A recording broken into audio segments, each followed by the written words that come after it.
날개. 이상지음. 박제가 되어버린 천재를 아시오? 나는 유쾌하오. 이런 때 연애까지가 유쾌하오. 육신이 흐느적흐느적하도록 피로했을 때만 정신이 은화처럼 막소. 니코틴이 내 횃배 앓는 뱃속으로 스미면 머릿속에 을의 백지가 준비되는 법이오. 그 위에다 나는 위트와 패러독스를 바둑 포석처럼 늘어놓소. 가증할 상식의 병이오. 나는 또 여인과 생활을 설계하오. 연애 기법에마저 서먹서먹해진 지성의 극치를 흘깃 좀 들여다본 일이 있는, 말하자면 일종의 정신분일자 말이오. 이런 여인의 반, 그것은 온갖 것의 반이오. 만을 영수하는 생활을 설계한다는 말이오. 그런 생활 속에 한 발만 들여놓고 흡사 두 개의 태양처럼 마주 쳐다보면서 낄낄거리는 것이오.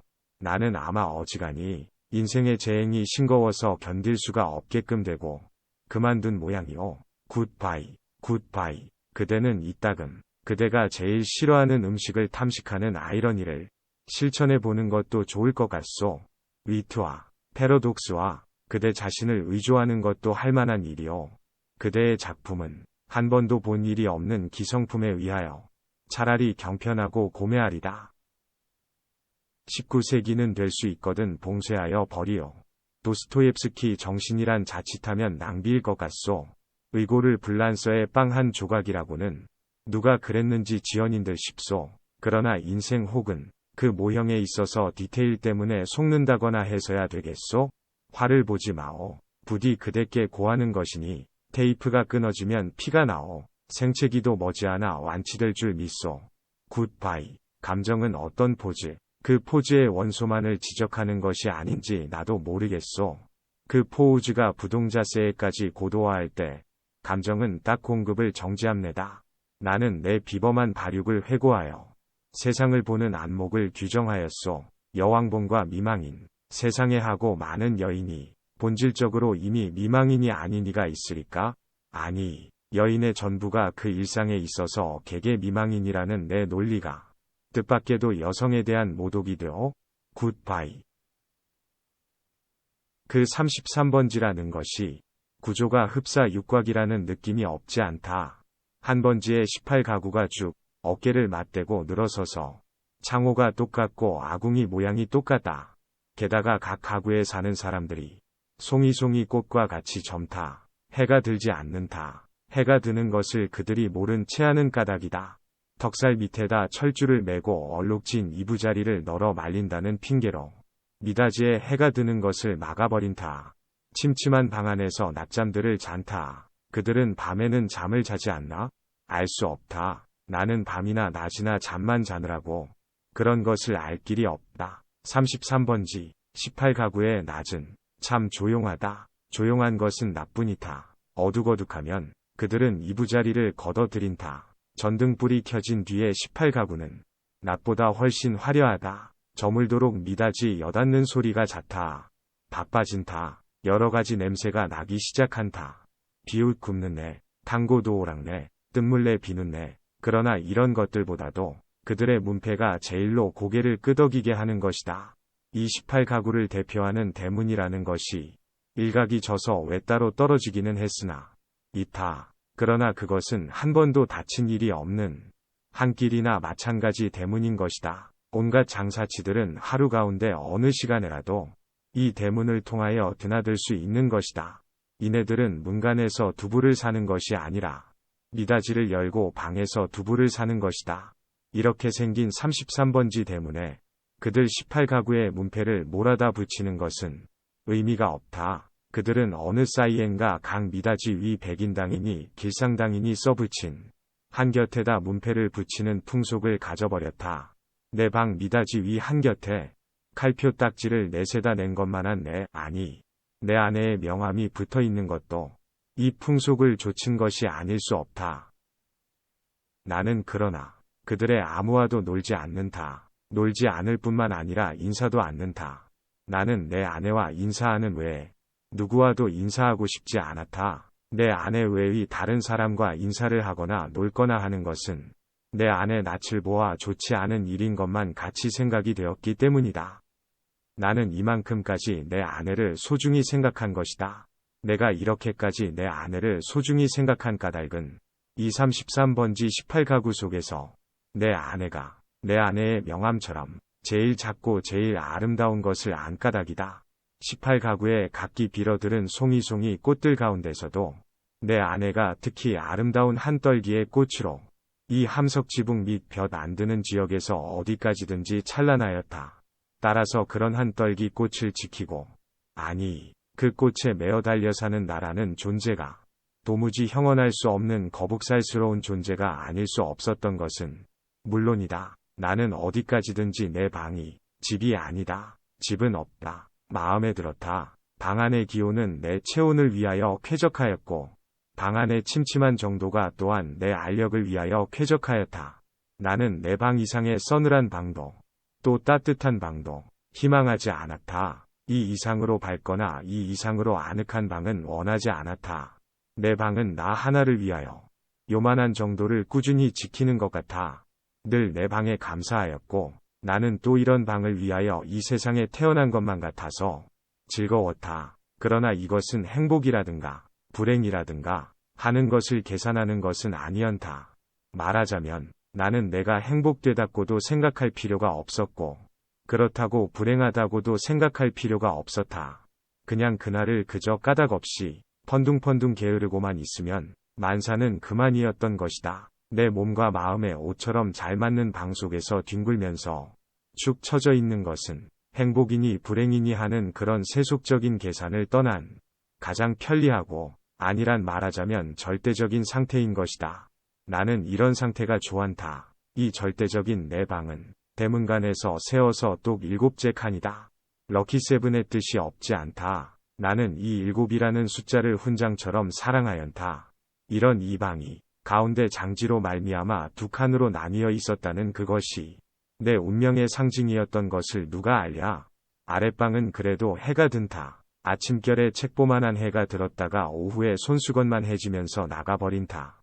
해가 영영 들지 않는 윗방이 즉 내 방인 것은 말할 것도 없다. 이렇게 볕 드는 방이 아내 방이요, 볕 안 드는 방이 내 방이요 하고 아내와 나 둘 중에 누가 정했는지 나는 기억하지 못한다. 그러나 나에게는 불평이 없다. 아내가 외출만 하면 나는 얼른 아랫방으로 와서 그 동쪽으로 난 들창을 열어놓으면 들이비치는 햇살이 아내의 화장대를 비춰 가지각색 병들이 아롱이 지면서 찬란하게 빛나고, 이렇게 빛나는 것을 보는 것은 다시 없는 내 오락이다. 나는 조그만 돋보기를 꺼내가지고 아내만이 사용하는 지리가미를 꺼내가지고 그을려가면서 불장난을 하고 논다. 평행광선을 굴절시켜서 한 초점에 모아가지고 그 초점이 따끈따끈해지다가 마지막에는 종이를 그을리기 시작하고 가느다란 연기를 내면서 드디어 구멍을 뚫어놓는 데까지 이르는 고 얼마 안 되는 동안에 초조한 맛이 죽고 싶을 만큼 내게는 재미있었다. 이 장난이 실증이 나면 나는 또 아내의 손잡이 거울을 가지고 여러 가지로 논다. 거울이란 제 얼굴을 비칠 때만 실용품이다. 그 외의 경우에는 도무지 장난감인 것이다. 이 장난도 곧 실증이 난다. 나의 유희심은 육체적인 데서 정신적인 데로 비약한다. 나는 거울을 내던지고 아내의 화장대 앞으로 가까이 가서 나란히 늘어놓인 그 가지각색의 화장품 병들을 들여다본다. 그것들은 세상의 무엇보다도 매력적이다. 나는 그 중에 하나만을 골라서 가만히 마개를 빼고 병구멍을 내 코에 가져다 대고 숨죽이듯이 가벼운 호흡을 하여 본다. 이국적인 센슈얼한 향기가 폐로 스며들면 나는 저절로 스르르 감기는 내 눈을 느낀다. 확실히 아내의 채취의 파편이다. 나는 도로 병마개를 막고 생각해본다. 아내의 어느 부분에서 요 냄새가 났던가를. 그러나 그것은 분명하지 않다. 왜? 아내의 채취는 여기 늘어섰을 가지각색 향기의 합계일 것이니까. 아내의 방은 늘 화려하였다. 내 방이 벽에 못한 게 꽂히지 않은 소박한 것인 반대로 아내 방에는 천장 밑으로 쫙 돌려 못이 박히고 몸마다 화려한 아내의 치마와 저고리가 걸렸다. 여러 가지 무늬가 보기 좋다. 나는 그 여러 조각의 치마에서 늘 아내의 동체와 그 동체가 될 수 있는 여러 가지 포우즈를 연상하면서 내 마음은 늘 점잖지 못하다. 그렇건만 나에게는 옷이 없었다. 아내는 내게 옷을 주지 않았다. 입고 있는 코르덴 양복 한 벌이 내 자리옷이었고 통상복과 나들이 옷을 겸한 것이었다. 그리고 하이넥의 스웨터가 한 조각 사철을 통한 내 내의다. 그것들은 하나같이 다 빛이 검다. 그것은 내 짐작 같아서는 즉 빨래를 댈 수 있는 데까지 하지 않아도 보기 싫지 않게 하기 위한 것이 아닌가 한다. 나는 허리와 두 가랑이 세 군데다 고무 밴드가 끼어 있는 부드러운 사루마다를 입고 그리고 아무 소리 없이 잘 놀았다. 어느덧 손수건 만해졌던 볕이 나갔는데 아내는 외출해서 돌아오지 않는다. 나는 요만 이래도 좀 피곤하였고 또 아내가 돌아오기 전에 내 방으로 가 있어야 될 것을 생각하고 그만 내 방으로 건너간다. 내 방은 침침하다. 나는 이불을 뒤집어 쓰고 낮잠을 잔다. 한 번도 거둔 일이 없는 내 이부자리는 내 몸뚱이의 일부분처럼 내게는 참 반갑다. 잠은 잘 오는 적도 있다. 그러나 또 전신이 까칫까칫하면서 영 잠이 오지 않는 적도 있다. 그런 때는 아무 제목으로나 제목을 하나 골라서 연구하였다. 나는 내 좀 축축한 이불 속에서 참 여러 가지 발명도 하였고 논문도 많이 썼다. 시도 많이 지었다. 그러나 그것들은 내가 잠이 드는 것과 동시에 내 방에 담겨서 철철 넘치는 그 흐느흐느한 공기에 다 비누처럼 풀어져서 온데간데없고 한잠 자고 깨인 나는 속이 무명한 거피나 메밀 껍질로 띵띵 찬 한 덩어리 베개와도 같은 한 벌 신경이었을 뿐이고 하연타. 그러기에 나는 빈대가 무엇보다도 싫었다. 그러나 내 방에서는 겨울에도 몇 마리의 빈대가 끊이지 않고 나왔다. 내게 근심이 있었다면 오직 이 빈대를 미워하는 근심일 것이다. 나는 빈대에게 물려서 가려운 자리를 피가 나도록 긁었다. 쓰라리다. 그것은 그윽한 쾌감에 틀림없었다. 나는 홍곤히 잠이 든다. 나는 그러나 그런 이불 속의 사색 생활에서도 적극적인 것을 궁리하는 법이 없다. 내게는 그럴 필요가 대체 없었다. 만일 내가 그런 좀 적극적인 것을 궁리해내었을 경우에 나는 반드시 내 아내와 의논하여야 할 것이고 그러면 반드시 나는 아내에게 꾸지람을 들을 것이고 나는 꾸지람이 무서웠다느니 보다는 성가셨다. 내가 제법 한 사람의 사회인의 자격으로 일을 해보는 것도 아내에게 사설 듣는 것도 나는 가장 게으른 동물처럼 게으른 것이 좋았다. 될 수만 있으면 이 무의미한 인간의 탈을 벗어버리고도 싶었다. 나에게는 인간 사회가 스스로 원타. 생활이 스스로 원타. 모두가 서먹서먹할 뿐이었다. 아내는 하루에 2번 세수를 한다. 나는 하루 한 번도 세수를 하지 않는다. 나는 밤중 3시나 4시쯤 해서 변소에 갔다. 달이 밝은 밤에는 한참씩 마당에 우두커니 섰다가 들어오곤 한다. 그러니까 나는 28가구의 아무와도 얼굴이 마주치는 일이 거의 없다. 그러면서도 나는 28가구의 젊은 여인네 얼굴들을 거반 다 기억하고 있었다. 그들은 하나같이 내 아내만 못하였다. 11시쯤 해서 하는 아내의 첫 번 세수는 좀 간단하다. 그러나 저녁 7시쯤 해서 하는 두 번째 세수는 손이 많이 간다. 아내는 낮에 보다도 밤에 더 좋고 깨끗한 옷을 입는다. 그리고 낮에도 외출하고 밤에도 외출하였다. 아내에게 직업이 있었던가? 나는 아내의 직업이 무엇인지 알 수 없다. 만일 아내에게 직업이 없었다면 같이 직업이 없는 나처럼 외출할 필요가 생기지 않을 것인데 아내는 외출한다. 외출할 뿐만 아니라 내객이 많다. 아내에게 내객이 많은 날은 나는 온종일 내 방에서 이불을 쓰고 누워 있어야만 된다. 불장난도 못한다. 화장품 냄새도 못 맡는다. 그런 날은 나는 의식적으로 우울해하연다. 그러면 아내는 나에게 돈을 준다. 50전짜리 은화다. 나는 그것이 좋안다. 그러나 그것을 무엇에 써야 옳을지 몰라서 늘 머리맡에 던져두고 한 것이 어느 결에 모여서 꽤 많아졌다. 어느 날 이것을 본 아내는 금고처럼 생긴 벙어리를 사다 준다. 나는 한 푼씩 그 속에 넣고 열쇠는 아내가 가져간다. 그 후에도 나는 더러 은화를 그 벙어리에 넣은 것을 기억한다. 그리고 나는 게을렀다. 얼마 후 아내의 머리 쪽에 보지 못하던 눈깔잠이 하나 여드름처럼 돋았던 것은 바로 그 금고형 벙어리의 무게가 가벼워졌다는 증거일까? 그러나 나는 드디어 머리맡에 놓았던 그 벙어리에 손을 대지 않고 말았다. 내 게으름은 그런 것에 내 주의를 환기시키기도 싫었다. 아내에게 내객이 있는 날은 이불 속으로 암만 깊이 들어가도 비 오는 날만큼 잠이 잘 오지 않았다. 나는 그런 때 나에게 왜 늘 돈이 있나? 왜 돈이 많은가를 연구했다. 내객들은 장지 저쪽에 내가 있는 것을 모르나 보다. 내 아내와 나도 좀 하기 어려운 농을 아주 서슴지 않고 쉽게 해던지는 것이다. 그러나 내 아내를 찾은 서너 사람의 내객들은 늘 비교적 점잖았다고 볼 수 있는 것이 자정이 좀 지나면 을의 도라들 같아. 그들 가운데에는 퍽 교양이 얕은 자도 있는 듯 싶었는데 그런 자는 보통 음식을 사다 먹고 논다. 그래서 보충을 하고 대체로 무사하였다. 나는 우선 아내의 직업이 무엇인가를 연구하기에 착수하였으나 좁은 시야와 부족한 지식으로는 이것을 알아내기 힘이 든다. 나는 끝끝내 내 아내의 직업이 무엇인가를 모르고 말려나 보다.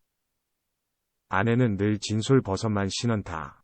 아내는 밥도 지언다. 아내가 밥을 짓는 것을 나는 한 번도 구경한 일은 없으나 언제든지 끼니 때면 내 방으로 내 조석 밥을 날라다 주는 것이다. 우리 집에는 나와 내 아내 외의 다른 사람은 아무도 없다. 이 밥은 분명 아내가 손수지었음에 틀림없다. 그러나 아내는 한 번도 나를 자기 방으로 부른 일은 없다. 나는 늘 윗방에서나 혼자서 밥을 먹고 잠을 잔다.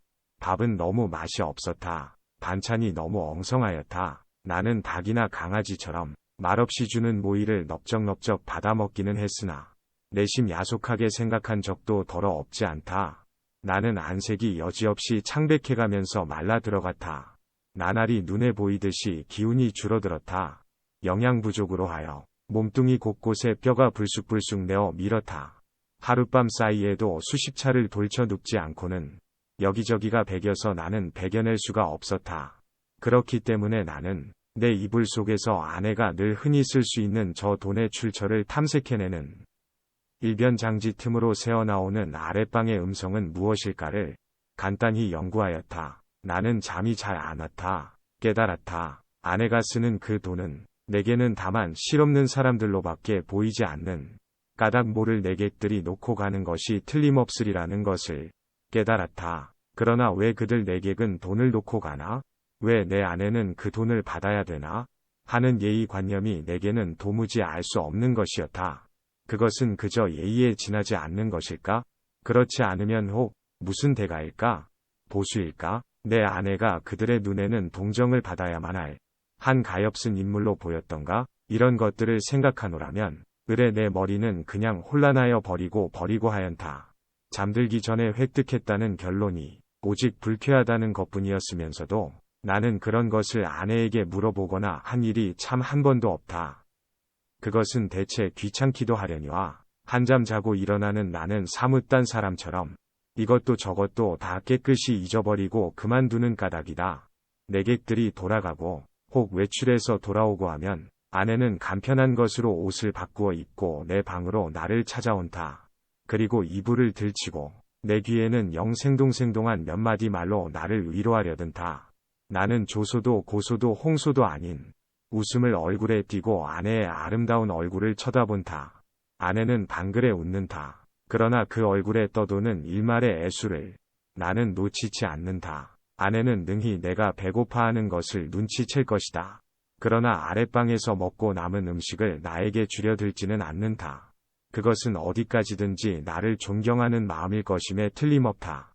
나는 배가 고프면서도 저기 마음이 든든한 것을 좋아한다. 아내가 무엇이라고 짓거리고 갔는지 귀에 남아있을 리가 없다. 다만 내 머리맡에 아내가 놓고 간 은화가 전등불에 흐릿하게 빛나고 있을 뿐이다. 고금고형 벙어리 속에 은화가 얼마만큼이나 모였을까? 나는 그러나 그것을 쳐들어보지 않았다. 그저 아무런 의욕도 기원도 없이 그 단축구멍처럼 생긴 틈바구니로 은화를 떨어뜨려 둘 뿐이었다. 왜 아내의 내객들이 아내에게 돈을 놓고 가나 하는 것이 풀 수 없는 의문인 것 같이 왜 아내는 나에게 돈을 놓고 가나 하는 것도 역시 나에게는 똑같이 풀 수 없는 의문이었다. 내 비록 아내가 내게 돈을 놓고 가는 것이 싫지 않았다 하더라도 그것은 다만 그것이 내 손가락 닿는 순간에서부터 고벙어리 주둥이에서 자취를 감추기까지의 하잘것없는 짧은 촉각이 좋았달 뿐이지 그 이상 아무 기쁨도 없다. 어느 날 나는 고벙어리를 변소에 갖다 넣어버렸다. 그때 벙어리 속에는 몇 푼이나 되는지 모르겠으나 고 은화들이 꽤 들어 있었다. 나는 내가 지구 위에 살며 내가 이렇게 살고 있는 지구가 질풍실내의 속력으로 광대무변의 공간을 달리고 있다는 것을 생각했을 때 참 허망하였다. 나는 이렇게 부지런한 지구 위에서는 현기증도 날 것 같고 해서 한시바삐 내려버리고 싶었다. 이불 속에서 이런 생각을 하고 난 뒤에는 나는 고 은화를 고벙어리에 넣고 하는 것조차 귀찮아졌다. 나는 아내가 손수벙어리를 사용하였으면 하고 생각하였다. 벙어리도 돈도 사실은 아내에게만 필요한 것이지 내게는 애초부터 의미가 전혀 없는 것이었으니까 될 수만 있으면 그 벙어리를 아내는 아내 방으로 가져갔으면 하고 기다렸다. 그러나 아내는 가져가지 않는다. 나는 내가 아내 방으로 가져다 둘까 하고 생각하여 보았으나 그 즈음에는 아내의 내객이 워낙 많아서 내가 아내 방에 가볼 기회가 도무지 없었다. 그래서 나는 하는 수 없이 변소에 갖다 집어넣어 버리고 만 것이다. 나는 서글픈 마음으로 아내의 꾸지람을 기다렸다. 그러나 아내는 끝내 아무 말도 하지 않았다. 않았을 뿐 아니라 여전히 돈은 돈대로 머리맡에 놓고 가지 않나. 내 머리맡에는 어느덧 은화가 꽤 많이 모연다. 내객이 아내에게 돈을 놓고 가는 것이나 아내가 내게 돈을 놓고 가는 것이나 일종의 쾌감, 그 외의 다른 아무런 이유도 없는 것이 아닐까 하는 것을 나는 또 이불 속에서 연구하기 시작하였다. 쾌감이라면 어떤 종류의 쾌감일까를 계속하여 연구하였다. 그러나 그것은 이불 속의 연구로는 알 길이 없었다. 쾌감하고 나는 뜻밖에도 이 문제에 대해서만 흥미를 느꼈다. 아내는 물론 나를 늘 감금하여 두다시피 하여 왔다. 내게 불평이 있을 리 없다. 그런 중에도 나는 그 쾌감이라는 것의 유무를 체험하고 싶었다. 나는 아내의 밤 외출 틈을 타서 밖으로 나왔다. 나는 거리에서 잊어버리지 않고 가지고 나온 은화를 지폐로 바꾼다. 5원이나 된다. 그것을 주머니에 넣고 나는 목적지를 잃어버리기 위하여 얼마든지 거리를 쏘다녔다. 오래간만에 보는 거리는 거의 경의에 가까울 만큼 내 신경을 흥분시키지 않고는 마지 않았다. 나는 금시에 피곤하여 버렸다. 그러나 나는 참았다. 그리고 밤이 이슥하도록 까닭을 잃어버린 채 이 거리 저 거리로 지양 없이 헤매었다. 돈은 물론 한 푼도 쓰지 않았다. 돈을 쓸 아무 엄두도 나서지 않았다. 나는 벌써 돈을 쓰는 기능을 완전히 상실한 것 같았다. 나는 과연 피로를 이 이상 견디기가 어려웠다. 나는 가까스로 내 집을 찾았다.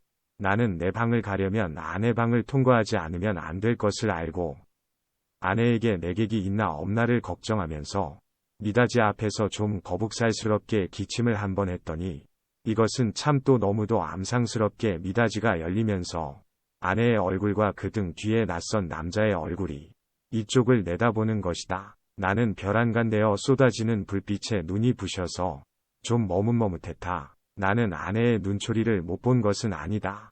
그러나 나는 모른 체하는 수밖에 없었다. 왜? 나는 어쨌든 아내의 방을 통과하지 아니하면 안 되니까.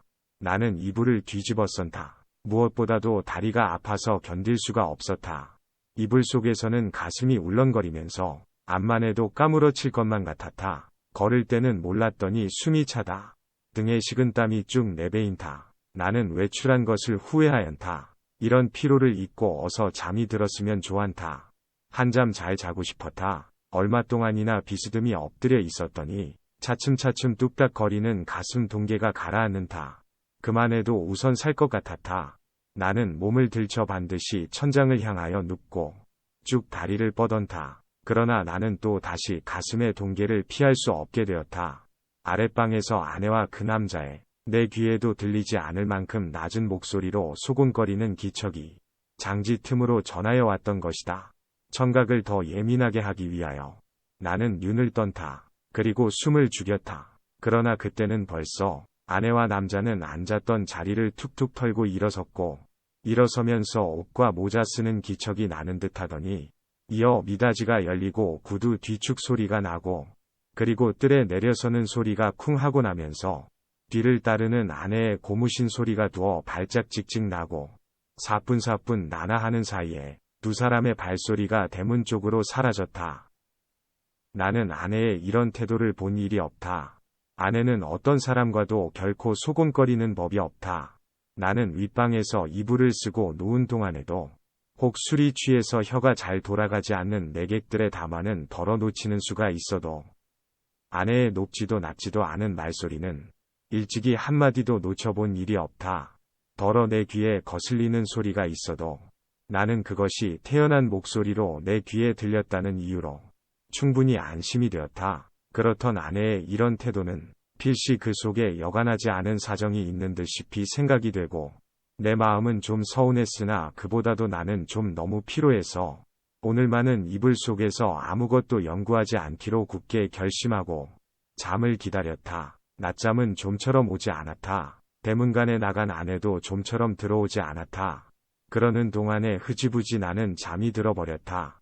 꿈이 얼숭덜숭 종을 잡을 수 없는 거리의 풍경을 여전히 헤매었다. 나는 몹시 흔들렸다. 내객을 보내고 들어온 아내가 잠든 나를 잡아 흔드는 것이다. 나는 눈을 번쩍 뜨고 아내의 얼굴을 쳐다보았다. 아내의 얼굴에는 웃음이 없다. 나는 좀 눈을 비비고 아내의 얼굴을 자세히 보았다. 노기가 눈초리에 떠서 얇은 입술이 바르르 떨린다. 좀처럼 이 노기가 풀리기는 어려울 것 같았다. 나는 그대로 눈을 감아버렸다. 벼락이 내리기를 기다린 것이다. 그러나 새근하는 숨소리가 나면서 부스스 아내의 치맛자락 소리가 나고 장지가 여닫히며 아내는 아내 방으로 돌아갔다. 나는 다시 몸을 돌쳐 이불을 뒤집어 쓰고는 개구리처럼 엎드려서 배가 고픈 가운데도 오늘 밤의 외출을 또 한 번 후회하였다. 나는 이불 속에서 아내에게 사죄하였다. 그것은 내 오해라고. 나는 사실 밤이 퍽 이슥한 줄만 알았던 것이다. 그것이 내 말 맞다나 자정 전인지는 정말이지 꿈에도 몰랐다. 나는 너무 피곤하였다. 오래간만에 나는 너무 많이 걸은 것이 잘못이다. 내 잘못이라면 잘못은 그것밖에 없다. 외출은 왜 하였더냐고. 나는 그 머리맡에 저절로 모인 5원 돈을 아무에게라도 좋으니 주어보고 싶었던 것이다. 그뿐이다. 그러나 그것도 내 잘못이라면 나는 그렇게 알겠다. 나는 후회하고 있지 않나? 내가 그 5원 돈을 써버릴 수가 있었던들 나는 자정 안에 집에 돌아올 수 없었을 것이다. 그러나 거리는 너무 복잡하였고 사람은 너무도 들끓었다. 나는 어느 사람을 붙들고 그 5원 돈을 내어 주어야 할지 갈피를 잡을 수가 없었다. 그러는 동안에 나는 여지없이 피곤해 버리고 말았던 것이다. 나는 무엇보다도 좀 쉬고 싶었다. 눕고 싶었다. 그래서 나는 하는 수 없이 집으로 돌아온 것이다. 내 짐작 같아서는 밤이 어지간히 늦은 줄만 알았는데 그것이 불행히도 자정 전이었다는 것은 참 안 된 일이다. 미안한 일이다. 나는 얼마든지 사죄하여도 좋다. 그러나 종시 아내의 오해를 풀지 못하였다 하면 내가 이렇게까지 사죄하는 보람은 그럼 어디 있나? 한심하였다. 1시간 동안을 나는 이렇게 초조하게 굴지 않으면 안 되었다. 나는 이불을 획 젖혀버리고 일어나서 장지를 열고 아내 방으로 비틀비틀 달려갔던 것이다. 내게는 거의 의식이라는 것이 없었다. 나는 아내 이불 위에 엎드러지면서 바지 포켓 속에서 그 돈 5원을 꺼내 아내 손에 쥐어준 것을 간신히 기억할 뿐이다. 이튿날 잠이 깨었을 때 나는 내 아내 방, 아내 이불 속에 있었다. 이것이 233번지에서 살기 시작한 이래 내가 아내 방에서 잔 맨 처음이었다. 해가 들창에 훨씬 높았는데 아내는 이미 외출하고 벌써 내 곁에 있지는 않다. 아니, 아내는 어쩌녁 내가 의식을 잃은 동안에 외출한 것인지도 모른다. 그러나 나는 그런 것을 조사하고 싶지 않았다. 다만 전신이 찌뿌드드한 것이 손가락 하나 꼼짝할 힘조차 없었다. 책보보다 좀 작은 면적의 볕이 눈이 부시다. 그 속에서 수없이 먼지가 흡사 미생물처럼 난무한다. 코가 콱 막히는 것 같아.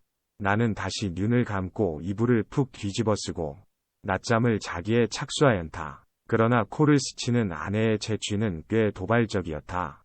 나는 몸을 여러 번 비비꼬면서 아내의 화장대에 늘어선 고가지각색 화장품 병들의 마개를 뽑았을 때 풍기는 냄새를 더듬느라고 좀처럼 잠은 들지 않는 것을 나는 어찌하는 수도 없었다.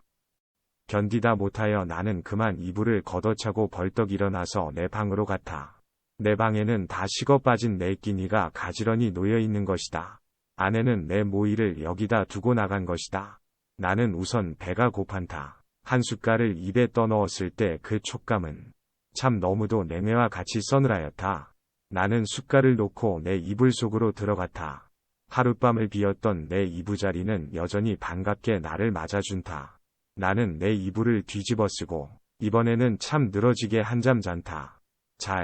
내가 잠을 깬 것은 전등이 켜진 뒤다. 그러나 아내는 아직도 돌아오지 않았나 보다. 아니, 돌아왔다 또 나갔는지 알 수 없다. 그러나 그런 것을 상고하여 무엇하나. 정신이 한결 난다. 나는 밤일을 생각해 보았다. 그 돈 5원을 아내 손에 쥐어주고 넘어졌을 때에 느낄 수 있었던 쾌감을 나는 무엇이라고 설명할 수가 없었다.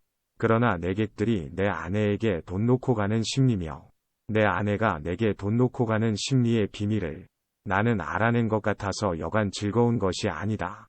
나는 속으로 빙그레 웃어보았다. 이런 것을 모르고 오늘까지 지내온 내 자신이 어떻게 우스꽝스럽게 보이는지 몰랐다. 따라서 나는 또 오늘 밤에도 외출하고 싶었다. 그러나 돈이 없다. 나는 또 어쩌녁에 그 돈 5원을 한꺼번에 아내에게 주어버린 것을 후회하연다. 또 고벙어리를 변소에 갖다 쳐넣어버린 것도 후회하연다.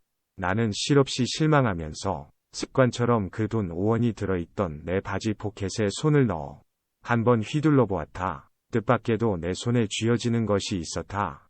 2원밖에 없다. 그러나 많아야 맛은 아니다. 얼마간이고 있으면 된다. 나는 그만한 것이 여간 고마운 것이 아니언다.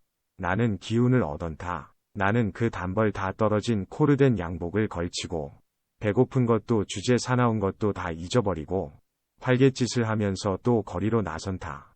나서면서 나는 제발 시간이 화살 단 듯해서 자정이 어서 획 지나버렸으면 하고 조바심을 태웠다.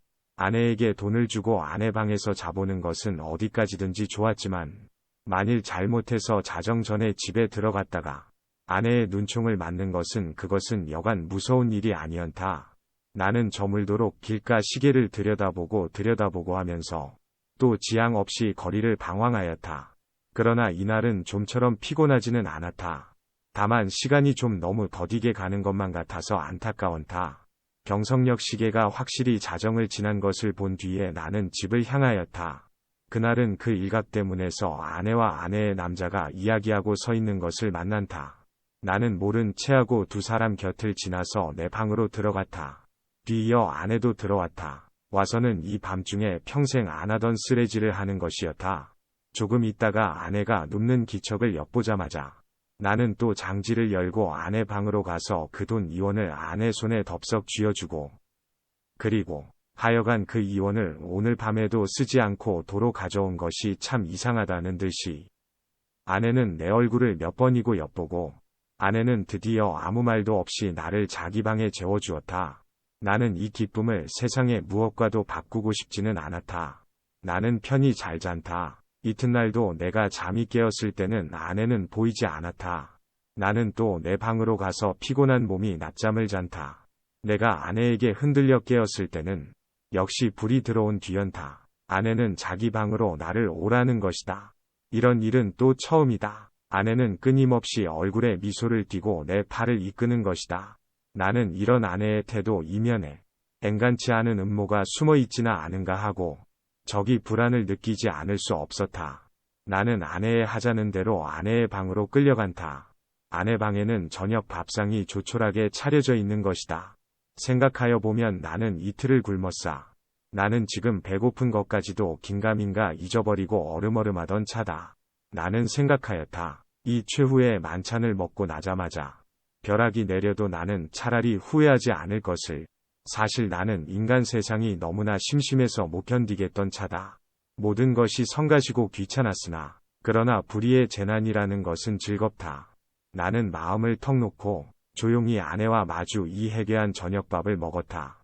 우리 부부는 이야기하는 법이 없었다. 밥을 먹은 뒤에도 나는 말이 없이 부스스 일어나서 내 방으로 건너가 버렸다. 아내는 나를 붙잡지 않았다. 나는 벽에 기대어 앉아서 담배를 한 대 피워 물고 그리고 벼락이 떨어질 테거든 어서 떨어져라 하고 기다렸다.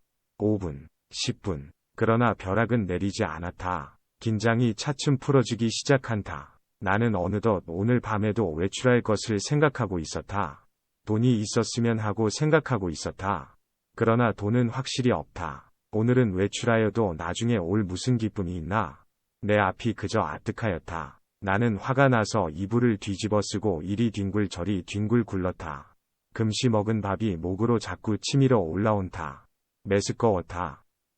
하늘에서 얼마라도 좋으니 왜 지폐가 소낙비처럼 퍼붓지 않나? 그것이 그저 한없이 야속하고 슬펐다. 나는 이렇게 밖에 돈을 구하는 아무런 방법도 알지는 못했다. 나는 이불 속에서 좀 울었나 보다. 왜 없느냐면서. 그랬더니 아내가 또 내 방에를 왔다. 나는 깜짝 놀라 아마 이제야 벼락이 내리려나 보다 하고 숨을 죽이고 두꺼비 모양으로 엎드려 있었다. 그러나 떨어진 입을 새어나오는 아내의 말소리는 참 부드러웠다. 정다웠다. 아내는 내가 왜 우는지를 안다는 것이다. 돈이 없어서 그러는 게 아니란다. 나는 실없이 깜짝 놀랐다. 어떻게 사람의 속을 환하게 들여다보는 거에서. 나는 한편으로 슬그머니 겁도 안 나는 것은 아니었으나 저렇게 말하는 것을 보면 아마 내게 돈을 줄 생각이 있나 보다. 만일 그렇다면 오죽이나 좋은 일일까. 나는 이불 속에 뚫뚫 말린 채 고개도 들지 않고 아내의 다음 거동을 기다리고 있으니까 예수하고 내 머리맡에 내려뜨리는 것은 그 가뿐한 음향으로 보아 지폐에 틀림없었다. 그리고 내 귀에다 대고 오늘일랑 어제보다도 늦게 돌아와도 좋다고 속삭이는 것이다. 그것은 어렵지 않다. 우선 그 돈이 무엇보다도 고맙고 반가웠다. 어쨌든 나선다. 나는 좀 야맹증이다. 그래서 될 수 있는 대로 밝은 거리로 돌아다니기로 했다. 그리고는 경성역 1-2등 대합실 한겨 티이루우메를 들렀다. 그것은 내게는 큰 발견이었다. 거기는 우선 아무도 아는 사람이 안 온다. 설사 왔다가도 곧 돌아가니까 좋다. 나는 날마다 여기 와서 시간을 보내리라 속으로 생각하여 두었다. 제일 여기 시계가 어느 시계보다도 정확하리라는 것이 좋안다. 섣불리 서투른 시계를 보고 그것을 믿고 시간 전에 집에 돌아갔다가 큰 코를 다쳐서는 안 된다. 나는 한 복스에 아무것도 없는 것과 마주 앉아서 잘 끓은 커피를 마셨다. 총총한 가운데 여객들은 그래도 한 잔 커피가 즐거운가 보다. 얼른 마시고 무얼 좀 생각하는 것 같이 담벼락도 좀 쳐다보고 하다가 곧 나가버린다. 서글프다. 그러나 내게는 이 서글픈 분위기가 거리의 티이루움들의 그 거추장스러운 분위기보다는 절실하고 마음에 들었다. 이따금 들리는 날카로운 혹은 우렁찬 기적 소리가 모우짜르트보다도 더 가깝다. 나는 메뉴에 적힌 몇 가지 안 되는 음식 이름을 치읽고 내리읽고 여러 번 읽었다. 그것들은 아무라무라는 것이 어딘가 내 어렸을 때 동무들 이름과 비슷한 데가 있었다. 거기서 얼마나 내가 오래 앉았는지 정신이 오락가락하는 중에 객이 슬며시 뜸해지면서 이 구석 저 구석 걷어치우기 시작하는 것을 보면 아마 닫는 시간이 된 모양이다. 11시가 좀 지났구나. 여기도 결코 내 안주의 곳은 아니구나.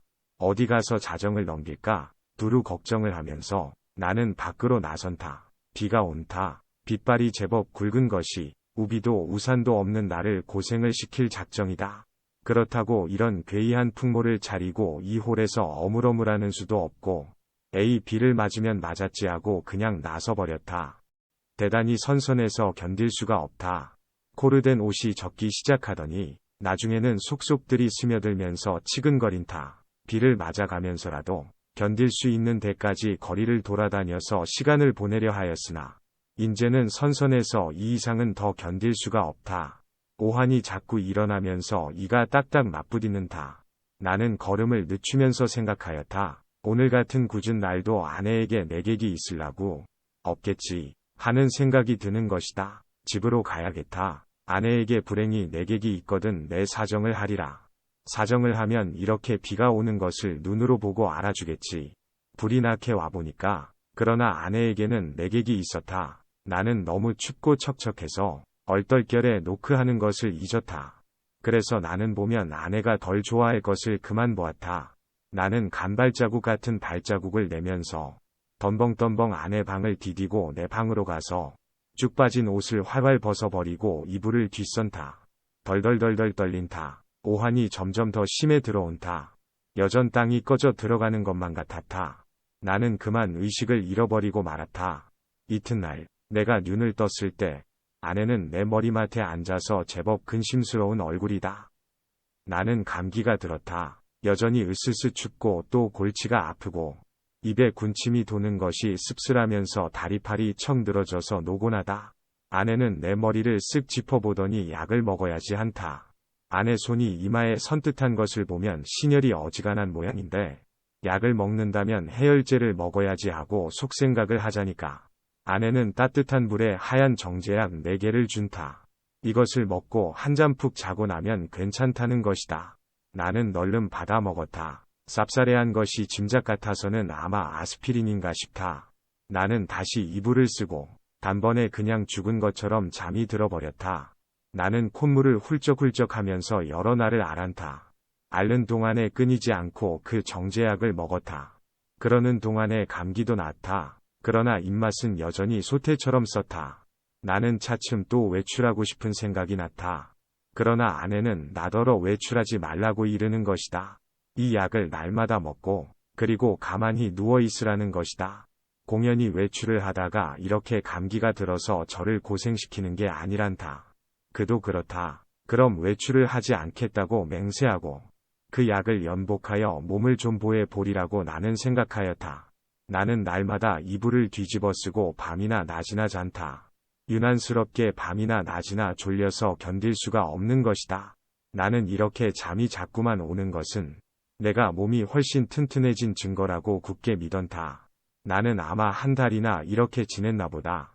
내 머리와 수염이 좀 너무 자라서 후뜻해서 견딜 수가 없어서 내 거울을 좀 보리라고 아내가 외출한 틈을 타서 나는 아내 방으로 가서 아내의 화장대 앞에 앉아보았다. 상당하다. 수염과 머리가 참 상당하였다. 오늘은 이발을 좀 하리라고 생각하고 겸사겸사 고 화장품 병들 마개를 뽑고 이것저것 맡아보았다. 한동안 잊어버렸던 향기 가운데서는 몸이 베베 꼬일 것 같은 채취가 전해 나왔다. 나는 아내의 이름을 속으로만 한번 불러보았다. 연심이 하고 오래간만에 돋보기 장난도 하연타. 거울 장난도 하연타. 장에 든 볕이 여간 따뜻한 것이 아니언타. 생각하면 5월이 아니냐. 나는 커다랗게 기지개를 한번 켜보고 아내 베개를 내려베고 벌떡 자빠져서는 이렇게도 편안하고 즐거운 세월을 하느님께 흠씬 자랑하여 주고 싶었다. 나는 참 세상에 아무 것과도 교섭을 가지지 않는다. 하느님도 아마 나를 칭찬할 수도 처벌할 수도 없는 것 같아. 그러나 다음 순간 실로 세상에도 이상스러운 것이 눈에 띄었다. 그것은 최면약 아달린 갑이었다. 나는 그것을 아내의 화장대 밑에서 발견하고 그것이 흡사 아스피린처럼 생겼다고 느꼈다. 나는 그것을 열어보았다. 꼭 4개가 비었다. 나는 오늘 아침에 4개의 아스피린을 먹은 것을 기억하고 있었다. 나는 잔다. 어제도 그제도 그끄제도 나는 졸려서 견딜 수가 없었다. 나는 감기가 다 나았는데도 아내는 내게 아스피린을 주었다. 내가 잠이 든 동안에 이웃에 불이 난 일이 있다. 그때에도 나는 자느라고 몰랐다. 이렇게 나는 잔다. 나는 아스피린으로 알고 그럼 한 달 동안을 두고 아달린을 먹어온 것이다. 이것은 좀 너무 심하다. 벼랑간 아득하더니 하마터면 나는 까무러칠 뻔하였다. 나는 그 아달린을 주머니에 넣고 집을 나선다. 그리고 산을 찾아 올라갔다. 인간 세상에 아무것도 보기가 싫었던 것이다. 걸으면서 나는 아무쪼록 아내에 관계되는 일은 일체 생각하지 않도록 노력하였다. 길에서 까무러치기 쉬우니까다. 나는 어디라도 양지가 바른 자리를 하나 골라 자리를 잡아가지고 선선히 아내에 관하여서 연구할 작정이었다. 나는 길가의 돌장판, 구경도 못한 징개나리꽃, 종달새 돌멩이도 새끼를 까는 이야기, 이런 것만 생각하였다. 다행히 길가에서 나는 졸도하지 않았다. 거기는 벤치가 있었다. 나는 거기 정좌하고 그리고 그 아스피린과 아달린에 관하여 연구하였다. 그러나 머리가 도무지 혼란하여 생각이 체계를 이루지 않는다. 단 5분이 못 가서 나는 그만 귀찮은 생각이 번쩍 들면서 심술이 났다. 나는 주머니에서 가지고 온 아달린을 꺼내 남은 6개를 한꺼번에 질겅질겅 씹어 먹어버렸다. 맛이 익살맞다. 그러고 나서 나는 그 벤치 위에 가로기다랗게 누웠다. 무슨 생각으로 내가 그 따위 짓을 했나? 알 수가 없다. 그저 그러고 싶었다. 나는 개서 그냥 깊이 잠이 들었다. 잠결에도 바위 틈으로 흐르는 물소리가 졸졸하고 언제까지나 귀에 어렴풋이 들려왔다. 내가 잠을 깨었을 때는 날이 환히 밝은 뒤다. 나는 거기서 일주야를 잔 것이다. 풍경이 그냥 노랗게 보인다. 그 속에서도 나는 번개처럼 아스피린과 아달린이 생각난다. 아스피린, 아달린, 아스피린, 아달린, 막스, 말사스, 마도로스, 아스피린, 아달린. 아내는 한 달 동안 아달린을 아스피린이라고 속이고 내게 먹였다. 그것은 아내 방에서 이 아달린 갑이 발견된 것으로 미루어. 증거가 너무나 확실하다. 무슨 목적으로 아내는 나를 밤이나 낮이나 재웠어야 됐나? 나를 밤이나 낮이나 재워놓고 그리고 아내는 내가 자는 동안에 무슨 짓을 했나? 나를 조금씩 죽이려던 것일까? 그러나 또 생각하여 보면 내가 한 달을 두고 먹어온 것이 아스피린이었는지도 모른다. 아내는 무슨 근심되는 일이 있어서 밤이면 잠이 잘 오지 않아서 정작 아내가 아달린을 사용한 것이나 아닌지. 그렇다면 나는 참 미안하다. 나는 아내에게 이렇게 큰 의혹을 가졌다는 것이 참 안 됐다. 나는 그래서 불이 나게 거기서 내려앉다. 아랫도리가 회회내어 저이면서 어찌러찌란 것을 나는 겨우 집을 향하여 걸었다. 8시 가까이였다. 나는 내 잘못된 생각을 죄다 일러바치고 아내에게 사죄하려는 것이다. 나는 너무 급해서 그만 또 말을 잊어버렸다. 그랬더니 이건 참 큰일 났다. 나는 내 눈으로 절대로 보아서 안 될 것을 그만 딱 보아 버리고 만 것이다. 나는 얼떨결에 그만 냉큼 미닫이를 닫고 그리고 현기증이 나는 것을 진정시키느라고 잠깐 고개를 숙이고 눈을 감고 기둥을 짚고 섰자니까 1초 여유도 없이 횡미닫이가 다시 열리더니 매무새를 풀어헤친 아내가 불쑥 내밀면서 내 멱살을 잡는 것이다. 나는 그만 어지러워서 개가 나둥그러졌다. 그랬더니 아내는 넘어진 내 위에 덮치면서 내 살을 함부로 물어뜯는 것이다. 아파 죽겠다. 나는 사실 반항할 의사도 힘도 없어서 그냥 넙적 엎드려 있으면서 어떻게 되나 보고 있자니까 뒤이어 남자가 나오는 것 같더니 아내를 한아름에 덥석 안아가지고 방으로 들어가는 것이다. 아내는 아무 말 없이 다소곳이 그렇게 안겨 들어가는 것이 내 눈에 여간 미운 것이 아니다. 밉다. 아내는 너 밤새워 가면서 도둑질하러 다니느냐, 계집질하러 다니느냐고 발악이다. 이것은 참 너무 억울하다. 나는 어안이 벙벙하여 도무지 입이 떨어지지를 않았다.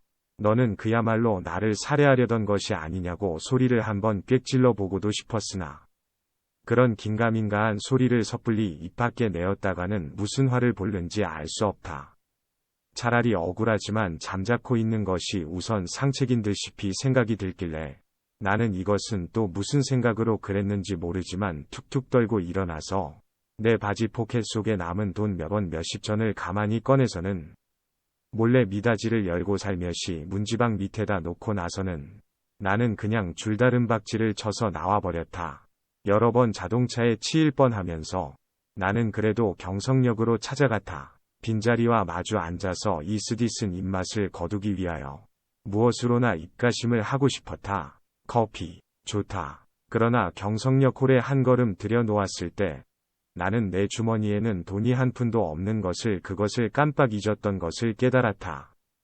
또 아뜩하였다. 나는 어디선가 그저 맥없이 머뭇머뭇하면서 어쩔 줄을 모를 뿐이었다. 얼빠진 사람처럼 그저 이리 갔다 저리 갔다 하면서 나는 어디로 드립다 쏘다녔는지 하나도 모른다. 다만 몇 시간 후에 내가 미스꽃이 옥상에 있는 것을 깨달았을 때는 거의 대낮이었다.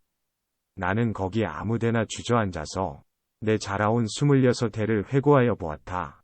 몽롱한 기억 속에서는 이렇다는 아무 제목도 불거져 나오지 않았다. 나는 또 내 자신에게 물어보았다. 너는 인생에 무슨 욕심이 있느냐고. 그러나 있다고도 없다고도 그런 대답은 하기가 싫었다. 나는 거의 나 자신의 존재를 인식하기조차도 어려웠다. 허리를 굽혀서 나는 그저 금붕어를 들여다보고 있었다. 금붕어는 참 잘들도 생겼다. 작은 놈은 작은 놈대로 큰 놈은 큰 놈대로 다 싱싱하니 보기 좋았다. 내려 비치는 5월 햇살에 금붕어들은 그릇 바탕에 그림자를 내려뜨렸다. 지느러미는 하늘하늘 손수건을 흔드는 흉내를 낸다. 나는 이 지느러미 수유를 헤어보기도 하면서 굽힌 허리를 좀처럼 펴지 않았다. 등이 따뜻하다. 나는 또 오탁의 거리를 내려다보았다. 거기서는 피곤한 생활이 또 금붕어 지느러미처럼 흐느흐느 허우적거렸다. 눈에 보이지 않는 끈적끈적한 줄에 엉켜서 헤어나지들을 못한다. 나는 피로와 공복 때문에 무너져 들어가는 몸뚱이를 끌고 그 오탁의 거리 속으로 섞여가지 않는 수도 없다 생각하였다. 나서서 나는 또 문득 생각하여 보았다. 이 발길이 지금 어디로 향하여 가는 것인가를. 그때 내 눈앞에는 아내의 모가지가 벼락처럼 내려 떨어졌다. 아스피린과 아달린. 우리들은 서로 오해하고 있느니라. 설마 아내가 아스피린 대신에 아달린의 정량을 나에게 먹여왔을까? 나는 그것을 믿을 수는 없다. 아내가 대체 그럴 까닭이 없을 것이니. 그러면 나는 날밤을 새면서 도둑질을 계집질을 하였나? 정말이지 아니다. 우리 부부는 숙명적으로 발이 맞지 않는 절름발이인 것이다. 내나 아내나 제 거동에 로직을 붙일 필요는 없다. 변해할 필요도 없다. 사실은 사실대로 오해는 오해대로 그저 끝없이 발을 절뚝거리면서 세상을 걸어가면 되는 것이다. 그렇지 않을까? 그러나 나는 이 발길이 아내에게로 돌아가야 옳은가 이것만은 분간하기가 좀 어려웠다. 가야 하나? 그럼 어디로 가나? 이때 뚜우하고 정오 사이렌이 울었다. 사람들은 모두 내 활개를 펴고 닭처럼 푸드덕거리는 것 같고 온갖 유리와 강철과 대리석과 지폐와 잉크가 부글부글 끓고 수선을 떨고 하는 것 같은 찰나. 그야말로 현난을 극한 정오다. 나는 불현듯 겨드랑이가 가렵다. 아하, 그것은 내 인공의 날개가 돋았던 자국이다. 오늘은 없는 이 날개. 머릿속에서는 희망과 야심이 말소된 페이지가 딕셔너리 넘어가듯 번뜩였다. 나는 걷던 걸음을 멈추고 그리고 일어나 한번 이렇게 외쳐보고 싶었다. 날개야, 다시 돋아라. 날자, 날자. 한 번만 더. 날잡구나. 한 번만 더. 날아보자꾸나. 날아보자꾸나.